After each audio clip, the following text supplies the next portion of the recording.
खाली भाई की कोई हा स्टाफ न न स्टाफ ये जो हवाले मसला आऊं आहियां है। पाण आहियां गाड़ी छॾे तव्हां ईअं खाली ईअं न कयो था। जी अस्सलाम वालेकुम। आऊं डॉक्टर कुलसुम उमरानी में तालका हॉस्पिटल टंडवा। असां सॼे सिंध में मैडम मिनिस्टर अज़रा पीचो जेका असांजी हेल्थ जी मिनिस्टर आहे, उन पूरे सिंध में 1122 एम्बुलेंस सर्विस स्टार्ट कई, जेका वॾनि शहरनि में कराची ऐं हैदराबाद में। मैडम जी महिरबानीअ सां हाणे उहा असांखे डिस्ट्रिक्ट सांगड़ में बि इहा सहूलियत मुहैया कई वई आहे।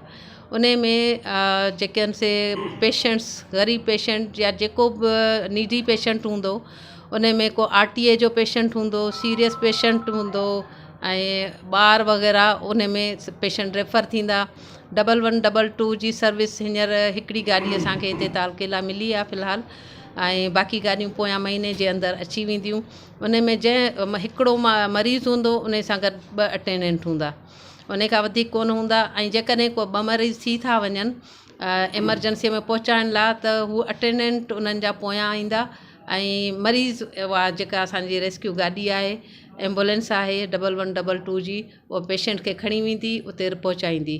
असां शुक्रगुज़ार आहियूं पंहिंजे मैडम मिनिस्टर जा ऐं असांजे DHO जिन एफर्ट्स वरिता, ऐं मूं पाण बि पर्सनली उते वञी चयो त असांखे असांजे तालकेला गाॾियूं ॾिनियूं वञनि 1122 जूं, जिन जे करे पेशेंट इलाही सफ़र कनि था। असां वटि बि हिकिड़ी गाॾी हूंदी आहे, केॾी महिल उहा ॿाहिरि निकितल हूंदी आहे त ॿिए पेशेंट लाइ कान हूंदी आहे, त इहा ऐं बिल्कुलु सर्विस फ्री ऑफ कास्ट हूंदी आहे, कंहिंखां बि को रुपयो कोन वरितो वेंदो।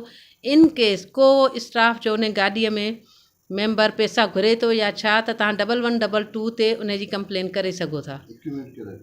ऐं उन में जेको आहे सो ऑक्सीजन ऐं मॉनिटर हूंदा आहिनि, जेके BP पल्स टेम्परेचर चेक करण जा, डिलीवरी किट्स, स्टिच जो सामान ऐं एमरजेंसी तमामु मेडिसन उहे उन में अवेलेबल हूंदियूं। इन केस कंहिं मरीज़ खे ज़रूरत पए थी त उहे उन्हनि खे उते मिली वेंदियूं। ऐं एमरजेंसी कार्डिक को पेशेंट आहे त उन जे लाइ सर्विस लाइ उन जा सभु इंस्ट्रूमेंट उन में पियल आहिनि।